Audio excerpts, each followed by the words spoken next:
لبيك اللهم لبيك لبيك لا شريك لك لبيك إن الحمد والنعمة لك والملك لا شريك لك. بسم اللہ الرحمن الرحیم. السلام علیکم ورحمۃ اللہ وبرکاتہ.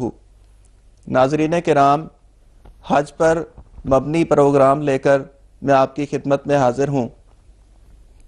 حج اسلامی ارکان میں سے 5ویں رکن کا نام ہے. اس کی قدیم ترین تاریخ جو اللہ تعالیٰ نے قرآن کریم میں بیان فرمائی ہے، اس کا آغاز باقاعدہ طور پر حضرت ابراہیم علیہ السلام کے زمانے میں ہوا، جبکہ اللہ تعالیٰ نے آپ کو حکم دیا وَأَذِّن فِي النَّاسِ بِالْحَجِّ کہ لوگوں میں حج کا اعلان کر دے. اس وقت سے حج کا باقاعدہ آغاز ہوا. اسلام نے بھی اس عبادت کو جاری رکھا اور جہاں جہاں مشرکین نے بدرسوم داخل کر دی تھیں ان کی اصلاح فرما کر ابراہیمی سنت پر قائم کیا. اسلام میں باقاعدہ طور پر حج کا آغاز یا اس کی فرضیت 9 ہجری میں ہوئی ہے. یہ سال تاریخ اسلام میں عام الوفود کے نام سے جانا جاتا ہے. اس سال لوگ وفود کی صورت میں حضور صلی اللہ علیہ وسلم کی خدمت میں قبول اسلام کے لیے حاضر ہو رہے تھے. اس وجہ سے آپ اپنی مصروفیات کے باعث حج کے لیے تشریف نہ لے جا سکے. یہ پہلا حج جو اسلام میں فرضیت کے بعد ادا ہوا، حضور صلی اللہ علیہ وسلم نے اس موقع پر حضرت ابوبکر صدیق رضی اللہ عنہ کو اپنی طرف سے امیر حج مقرر کر کے بھجوایا. اس سے آئندہ سال سن 10 ہجری میں حضور صلی اللہ علیہ وسلم خود حج کا فریضہ ادا کرنے کے لیے مکہ تشریف لے گئے. یہ آپ کی زندگی کا واحد حج تھا. اللهم لبيك لبيك لا شريك لك لبيك إن الحمد والنعمة لك والملك لا شريك لك. لبیک اللہم لبیک لبیک لا شریک لک لبیک ان الحمد والنعمت لک والملک لا شریک لک. ناظرین کرام، یہ وہ مبارک الفاظ ہیں جو سن 10 ہجری میں حضور صلی اللہ علیہ وسلم کی زبان مبارک سے ادا ہوئے جب آپ حجۃ الوداع کا سفر اختیار کر رہے تھے.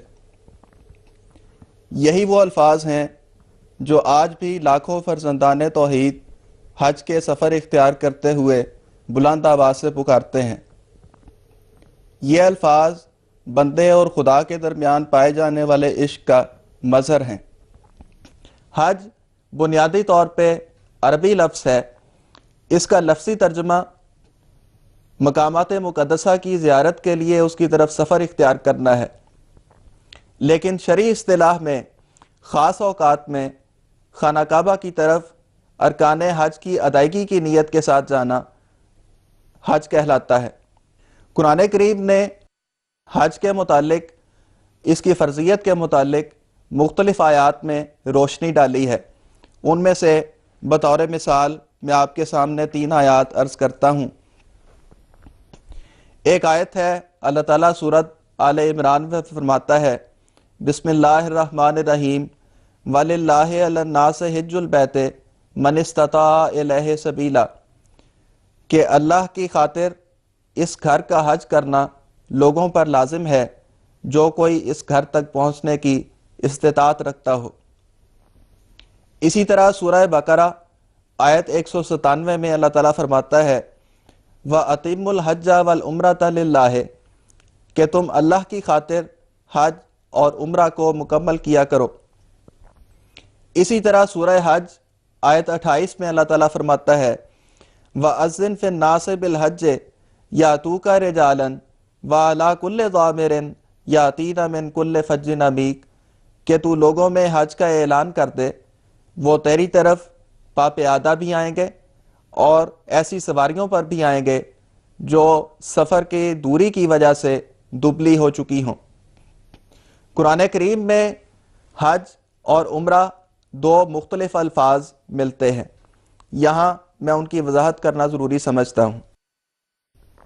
عمرہ مکہ ہی میں ادا کیا جاتا ہے۔ اس میں احرام باندھنے سے اس کا آغاز ہوتا ہے۔ احرام باندھ کر طواف کعبہ کیا جاتا ہے، اس کے بعد 2 رکعت نفل ادا کیے جاتے ہیں مقام ابراہیم پر۔ اس کے بعد صفا اور مروہ کے درمیان 7 مرتبہ چکر لگائے جاتے ہیں جسے سعی کہا جاتا ہے۔ اس کے بعد اپنے بال منڈوائے بھی جا سکتے ہیں اور کٹوائے بھی جا سکتے ہیں۔ اس کے بعد لوگ اپنا احرام کھول دیتے ہیں۔ یہ عمرہ ہے۔ عمرہ مسجد حرام کے اندر ہی ادا کیا جاتا ہے، جبکہ حج کے لیے مکہ کے علاوہ 3 مختلف میدان یعنی مینا، مزدلفہ اور عرفات میں جانا ضروری ہے۔ ایک تو جگہوں کا فرق ہے، اور دوسری بات یہ یاد رکھنے کے لائق ہے کہ عمرہ سال میں کسی بھی وقت ادا کیا جا سکتا ہے، لیکن حج کے لیے اللہ تعالیٰ نے مقرر مہینے بیان فرمائے ہیں جن میں حج ادا کیا جاتا ہے، اور حج کی ادائیگی 8 ذی الحج سے 13 ذی الحج تک ہوتی ہے۔ یہ عمرہ اور حج میں بنیادی فرق ہے کہ عمرہ مکہ میں ہی ادا ہوتا ہے، حج کے لیے مکہ سے باہر جانا پڑتا ہے۔ دوسرا یہ کہ عمرہ سال میں کسی بھی وقت ادا کیا جا سکتا ہے، جبکہ حج کے لیے مقرر اوقات ہیں، مقرر دن ہیں، مقرر جگہ ہیں جہاں پر جانا لازمی ہے۔ جی ناظرین کرام، یہاں میں ایک بات آپ کے علم میں لاتا چلوں کہ حج 3 طرح پہ ادا کیا جاتا ہے۔ حضور صلی اللہ علیہ وسلم نے جب حج ادا فرمایا تو آپ کا جو طریق ملتا ہے وہ اس طریق پہ ملتا ہے، میں آپ کے سامنے عرض کر دیتا ہوں کہ حضور صلی اللہ علیہ وسلم نے اپنے میقات سے، چونکہ آپ مدینہ سے تشریف لا رہے تھے، آپ کا میقات ذوالحلیفہ تھا، آپ نے ذوالحلیفہ سے اپنے حج کا احرام باندھا۔ احرام باندھنے کے بعد آپ مکہ تشریف لائے۔ مکہ تشریف لا کر آپ نے سب سے پہلے عمرہ ادا فرمایا، اور باقی اپنے صحابہ کے لیے یہ ارشاد فرمایا کہ جس نے عمرہ ادا کر لیا ہے وہ اپنا احرام کھول دے، اور فرمایا کہ چونکہ میرے ساتھ قربانی موجود ہے اس لیے میں احرام نہیں کھولوں گا۔ آپ نے اپنے ایک ہی احرام کے ساتھ عمرہ بھی ادا فرمایا اور حج بھی ادا فرمایا۔ اس طریقے کو حج قران کہا جاتا ہے۔ قرن عربی لفظ ہے، کسی چیز کو ملانے کو کہتے ہیں۔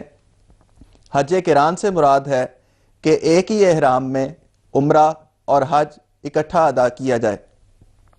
اس طریق پہ میں نے عرض کیا کہ احرام باندھنے سے آغاز ہوتا ہے، سب سے پہلے عمرہ ادا کیا جاتا ہے، اس کے بعد جتنے دن مکہ میں قیام رہے احرام نہیں کھولا جاتا، اور 8 ذی الحج سے ایام حج میں شامل ہو کر اپنا حج ادا کیا جاتا ہے، اور 10 ذی الحج کو سر کے بال منڈوانے کے بعد اپنا احرام کھول دیا جاتا ہے۔ اس طریق پہ عمرہ اور حج ایک ہی احرام میں ادا ہوتے ہیں، اکٹھے کیے جاتے ہیں، اس لیے اسے حج قران کہا جاتا ہے۔ دوسری قسم ہے حج تمتع۔ اس میں انسان فائدہ اٹھاتا ہے عمرہ اور حج کے درمیانی عرصے میں احرام کی پابندیوں سے آزاد ہونے کا۔ اس کے لیے اپنے میقات سے احرام باندھ کر مکہ آ کر سب سے پہلے عمرہ ادا کیا جاتا ہے، اور عمرہ ادا کرنے کے بعد حجاج اپنا احرام کھول دیتے ہیں۔ اس کے بعد 8 ذی الحج کو دوبارہ احرام باندھ کر ایام حج میں شامل ہوتے ہیں، اور اس کے بعد 10 ذی الحج کو سر کے بال منڈوانے کے بعد اپنا احرام کھول دیتے ہیں۔ گویا 2 مختلف مواقع پہ احرام باندھا، ایک احرام کے ساتھ عمرہ ادا کیا اور دوسرے کے ساتھ حج ادا کیا، اور درمیانی عرصے میں احرام کی پابندیوں سے آزادی حاصل کی۔ اس فائدہ اٹھانے کو تمتع کہا جاتا ہے، اور حج کی یہ قسم حج تمتع کہلاتی ہے۔ جبکہ حج افراد حج کی تیسری قسم ہے۔ اس حج کی قسم میں عمرہ ادا نہیں کیا جاتا۔ اس طریق پہ لوگ احرام باندھ کے براہ راست 8 ذی الحج کو مینا میں پہنچتے ہیں اور اپنے حج کا آغاز کرتے ہیں، اور 10 ذی الحج کو اپنے سر کے بال منڈوانے کے بعد اپنا احرام کھول دیتے ہیں۔ گویا انہوں نے ایک ہی حج ایک احرام کے ساتھ ادا کیا ہے، عمرہ ادا نہیں کیا۔ اس اکیلے پن کو افراد کہا جاتا ہے اور حج کی یہ قسم حج افراد کہلاتی ہے۔ تو یہ 3 اقسام ہیں جس کے ذریعے سے حج ادا کیا جاتا ہے۔ یہاں ایک بات جس کی وضاحت یا جس کا بیان ضروری ہے وہ مواقیت ہیں۔ یہ 5 میقات ہیں، 5 پوائنٹ ہیں جو حضور صلی اللہ علیہ وسلم نے اس زمانے میں مکہ کی طرف سفر کرنے والوں کے لیے مقرر فرمائے جو حج کی نیت سے یہاں آتے تھے۔ فرمایا کہ یہ 5 میقات ہیں، یہاں سے اندر داخل ہوتے ہوئے، یعنی یہ 5 داخلی راستے ہیں مکہ میں آنے کے لیے، ان 5 راستوں سے جب کوئی آئے تو ان مواقیت سے آگے نہ گزرے جب تک وہ حج کی نیت سے احرام باندھ نہ چکا ہو۔ احرام اپنے گھر سے بھی باندھا جا سکتا ہے، لیکن ان 5 مواقیت سے آگے بغیر احرام کے جانا جبکہ انسان حج کے لیے جا رہا ہو یہ جائز نہیں۔ ان مواقیت سے پہلے احرام باندھنا ضروری ہے۔ یہ 5 مواقیت ہیں جو حضور صلی اللہ علیہ وسلم نے مقرر فرمائے، ان کی تفصیل بھی آپ کے سامنے عرض کرتا چلوں۔ سب سے پہلے میقات ذوالحلیفہ ہے۔ یہ ان لوگوں کے لیے مقرر فرمایا حضور صلی اللہ علیہ وسلم نے جو کہ مدینہ کی طرف سے مکہ کے لیے سفر اختیار کیا کرتے تھے۔ ذوالحلیفہ مدینہ سے قریباً 5 یا 6 کلومیٹر کے فاصلے پہ ہے، جبکہ مکہ سے اس کا فاصلہ 410 کلومیٹر بنتا ہے۔ اسی طرح دوسرا میقات ذات عرق ہے۔ خانہ کعبہ سے اس کا فاصلہ 90 کلومیٹر ہے، شمال مشرق میں واقع ہے، اور یہ ان لوگوں کے لیے حضور صلی اللہ علیہ وسلم نے مقرر فرمایا جو عراق کی طرف سے مکہ کی طرف حج کی نیت سے آیا کرتے تھے۔ اسی طرح تیسرا میقات کرن المنازل ہے۔ اس کا فاصلہ مکہ سے 80 کلومیٹر بنتا ہے اور یہ بھی خانہ کعبہ سے مشرق کی طرف واقع ہے۔ اسی طرح یا لملم ہے جو مکہ سے جنوب مغرب کی طرف واقع ہے اور اس کا فاصلہ مکہ سے 130 کلومیٹر بنتا ہے۔ 5واں اور آخری میقات جوفہ ہے اور یہ خانہ کعبہ سے شمال مغرب کی طرف واقع ہے اور اس کا فاصلہ مکہ سے 182 کلومیٹر بنتا ہے۔ یہ 5 مواقیت ہیں۔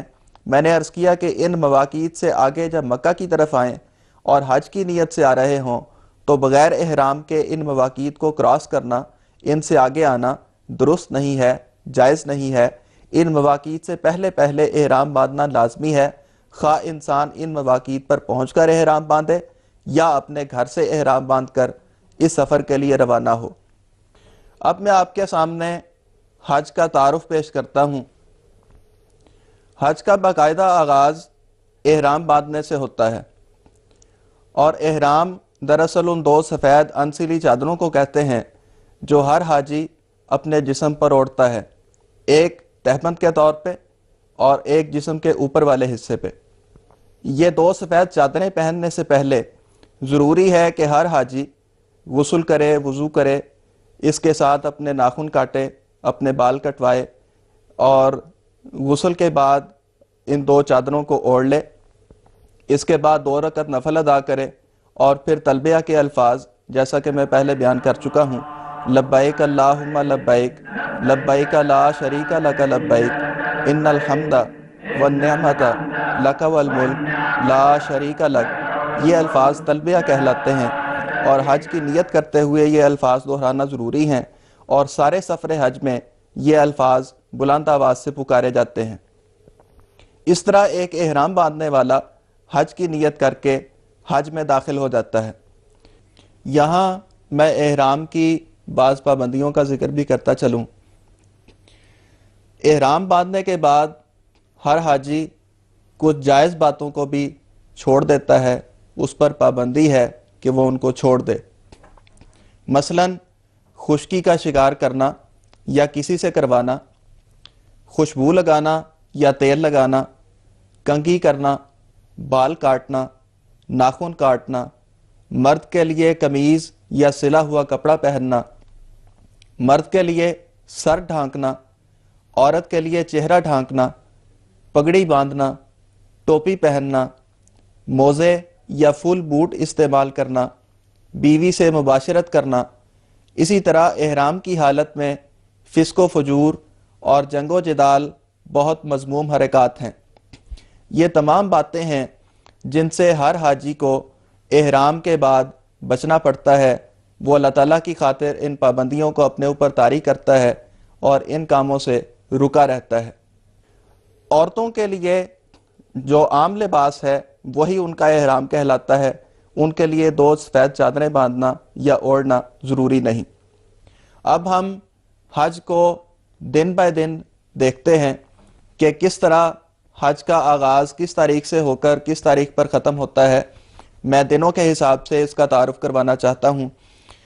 سب سے پہلا دن جو حج کا شمار ہوتا ہے وہ 8 ذی الحج ہے۔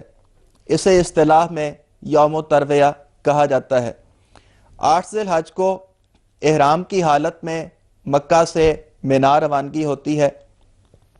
مینا میں 8 ذی الحج کے دن ظہر، عصر، مغرب اور عشاء کی نمازیں ادا کی جاتی ہیں۔ رات کا قیام بھی مینا میں ہی ہے، گویا یہ حج کا پہلا دن ہے جو مینا میں گزارا جاتا ہے۔ اس کے بعد حج کا دوسرا دن ہے یعنی 9 ذی الحج۔ اسے اصطلاح میں یوم عرفات بھی کہا جاتا ہے اور یوم حج بھی کہا جاتا ہے۔ اس دن فجر کی نماز مینا میں ادا کی جاتی ہے۔ اس کے بعد عرفات کو روانگی ہوتی ہے۔ زوال کے بعد عرفات میں وقوف کیا جاتا ہے۔ ظہر عصر کی نمازیں جمع کر کے ادا کی جاتی ہیں، جس سے پہلے خطبہ بھی دیا جاتا ہے۔ اس کے بعد وقوف عرفات میں ذکر الہی کی طرف توجہ دی جاتی ہے، اللہ تعالیٰ کے حضور گڑ گڑا کر دعائیں کی جاتی ہیں اور غروب آفتاب تک عرفات میں ٹھہرا جاتا ہے۔ نماز مغرب کی ادائیگی سے قبل عرفات سے روانہ ہو کر مزدلفہ پہنچا جاتا ہے اور مزدلفہ میں نماز مغرب و عشاء جمع کر کے ادا کی جاتی ہیں۔ یہ حج کا دوسرا دن ہے جس کی رات مزدلفہ میں گزاری جاتی ہے۔ اسی طرح حج کا تیسرا دن 10 ذی الحج، جسے اصطلاح میں یوم النحر کہا جاتا ہے یعنی قربانی کا دن، اس دن مزدلفہ میں فجر کی نماز ادا کی جاتی ہے اور مزدلفہ سے مینا کی طرف روانہ ہوا جاتا ہے۔ سب سے پہلے جمرہ عقبہ پر رمی کی جاتی ہے، اس کے بعد قربانی کی جاتی ہے، اس کے بعد سر کے بال منڈوائے بھی جا سکتے ہیں اور کٹوائے بھی جا سکتے ہیں۔ اس کے بعد ہر حاجی اپنا احرام کھول دیتا ہے۔ یہ حج کا تیسرا دن ہے یعنی 10 ذی الحج۔ اگر اس دن موقع میسر ہو تو طواف زیارت کے لیے مکہ جانا بھی حضور صلی اللہ علیہ وسلم کی سنت سے ثابت ہے کہ آپ 10 ذی الحج کو طواف زیارت کے لیے مکہ تشریف لے گئے تھے۔ اگر موقع میسر ہو تو 10 ذی الحج کو یہ طواف کر لینا چاہیے۔ اگر موقع نہ ہو، بعض لوگ شام کو دیر سے فارغ ہوتے ہیں اور چونکہ غروب آفتاب کے بعد مینا سے باہر نہیں رہا جا سکتا، اس لیے ضروری ہے کہ اگر وقت کم ہو تو پھر مکہ نہ روانہ ہوا جائے اور یہ طواف زیارت 11، 12 یا 13 ذی الحج کو یا اس کے بعد ذو الحج کے اختتام تک کسی بھی وقت ادا کر لیا جائے۔ 10 ذی الحج کی رات بھی مینا میں گزاری جاتی ہے۔ حج کا چوتھا دن 11 ذی الحج ہے، اسے یوم التشریق کہا جاتا ہے اور مینا میں اس دن رمی جمار کی جاتی ہے، یعنی 3 جمرات ہیں جسے عرف عام میں شیطان کہا جاتا ہے۔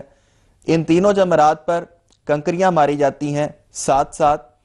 اس کے بعد اگر موقع میسر ہو تو طواف زیارت کے لیے مکہ جایا جاتا ہے، ورنہ طواف زیارت اگر کر چکے ہوں تو پھر مینا میں ہی قیام کیا جاتا ہے۔ 11 ذی الحج کا دن اور اس کی رات بھی مینا میں گزاری جاتی ہے۔ 12 ذی الحج کے کام بھی اسی طرح ہیں۔ یہ دن بھی یوم التشریق کہلاتا ہے۔ اس دن رمی جمار کی جاتی ہے، یعنی تینوں جمرات پر ساتھ ساتھ کنکریاں ماری جاتی ہیں اور سارا دن اگر طواف زیارت کر چکے ہوں تو مینا میں گزارا جاتا ہے، اگر طواف زیارت نہ کیا ہو تو اس دن بھی مکہ جا کر کیا جا سکتا ہے اور 12 ذی الحج کی رات بھی مینا میں ہی گزاری جاتی ہے۔ اسی طرح حج کا چھٹا دن ہے، تیسرا یوم التشریق یعنی 13 ذی الحج۔ اس دن بھی تینوں جمرات پر رمی کی جاتی ہے اور سارا دن منا میں ہی قیام کیا جاتا ہے، اس کی رات بھی منا میں گزاری جاتی ہے۔ تو یہ کل 6 دن ہیں جو حاجی حج کے ایام میں گزارتے ہیں، اور یہ ارکان حج ہیں جو ان دنوں میں ادا کیے جاتے ہیں۔ اس طریق پہ یہ کل 6 ایام ہیں جو ہر حاجی حج کے دنوں میں گزارتا ہے۔ یہاں میں آپ کے علم میں ایک یہ بات بھی لاتا چلوں، اللہ تعالیٰ نے قرآن کریم میں یہ بات بیان فرمائی ہے، فَمَن تَعَجَّلَ فِي يَوْمَيْنِ فَلَا إِثْمَ عَلَيْهِ لِمَنِ اتَّقَى، یعنی جو کوئی تقوی اختیار کرتے ہوئے مجبوری کے باعث کسی جلدی کی بنا پہ 2 دنوں میں جلدی جانا چاہے تو اس کا کوئی گناہ نہیں۔ اس سے مراد 13 ذی الحج لی جاتی ہے کہ 11، 12 اور 13 ذی الحج ان 2 دنوں میں، یعنی 11، 12 کو اپنی کنکریاں مکمل کر کے بعض لوگ اگر جلدی جانا چاہیں تو وہ واپسی کا سفر اختیار کر سکتے ہیں، لیکن 13 تاریخ کو بھی حج ہوتا ہے، اور اگر کوئی رہنا چاہے اور رہ سکتا ہو، وقت میسر ہو، تو اس کے لیے زیادہ بہتر یہی ہے۔ حضور صلی اللہ علیہ وسلم نے بھی 13 ذی الحج کا دن منا میں ہی گزارا تھا اور تینوں جمرات پر کنکریاں ماری تھیں۔ ایک بات یہ بھی آپ کے علم میں لاؤں کہ حج کے ایام میں زیادہ تر دن منا میں گزرتے ہیں۔ 8 ذی الحج کا دن بھی، 10، 11، 12 اور 13 ذی الحج کا دن بھی، ان کی راتیں بھی منا میں ہی گزرتی ہیں۔ صرف ایک رات ہے جو حج کے ایام میں مزدلفہ میں گزاری جاتی ہے، اور ایک دن ہے جو منا سے باہر گزرتا ہے اور وہ عرفات میں ہے، یعنی 9 ذی الحج کو یہ دن عرفات میں گزارا جاتا ہے۔ باقی جتنے دن اور جتنی راتیں ہیں وہ منا میں گزاری جاتی ہیں۔ ناظرین کرام، حج کے تعارف پر مبنی اس پروگرام کے آخر پہ میں حضرت اقدس مسیح موعود علیہ السلام کی وہ دعا آپ کے سامنے پیش کرنا چاہتا ہوں جو سن 1885 میں حضرت اقدس مسیح موعود علیہ السلام نے خود تحریر فرما کر حضرت صوفی احمد جان صاحب رضی اللہ عنہ کو دی، اور آپ نے اپنی قلم سے خود تحریر فرمایا۔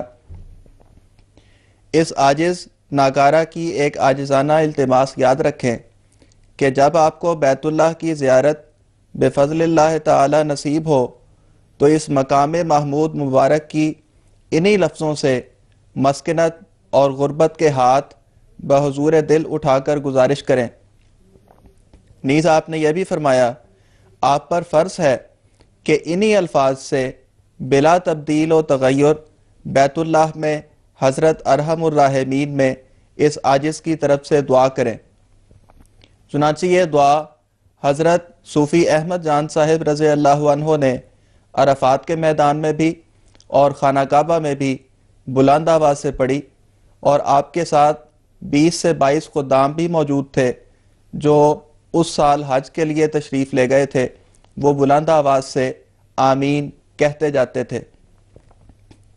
حضرت مسیح موعود علیہ السلام کی دعا کے الفاظ یہ ہیں: اے ارحم الراحمین، ایک تیرا بندہ عاجز اور ناکارہ، پرخطا اور نالائق غلام احمد جو تیری زمین ملک ہند میں ہے، اس کی عرض ہے کہ اے ارحم الراحمین، تو مجھ سے راضی ہو اور میری خطیات اور گناہوں کو بخش کہ تو غفور و رحیم ہے، اور مجھ سے وہ کام کرا جس سے تو بہت ہی راضی ہو جائے۔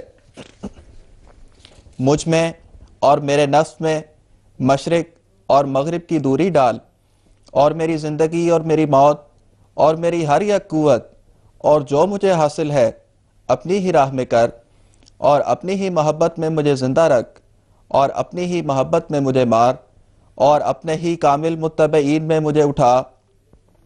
اے ارحم الراحمین، جس کام کی اشاعت کے لیے تو نے مجھے مامور کیا ہے اور جس خدمت کے لیے تو نے میرے دل میں جوش ڈالا ہے، اس کو اپنے ہی فضل سے انجام تک پہنچا، اور اس عاجز کے ہاتھ سے حجت اسلام مخالفین پر اور ان سب پر جو اب تک اسلام کی خوبیوں سے بے خبر ہیں پوری کر، اور اس عاجز کے تمام دوستوں اور مخلصوں اور ہم مشربوں کو مغفرت اور مہربانی کی نظر سے اپنے ذل حمایت میں رکھ کر دین و دنیا میں آپ ان کا متکفل اور متولی ہو جا، اور سب کو اپنی دارالرضا میں پہنچا، اور اپنے نبی صلی اللہ علیہ وآلہ وسلم اور اس کی آل اور اصحاب پر زیادہ سے زیادہ درود و سلام و برکات نازل کر، آمین یا رب العالمین۔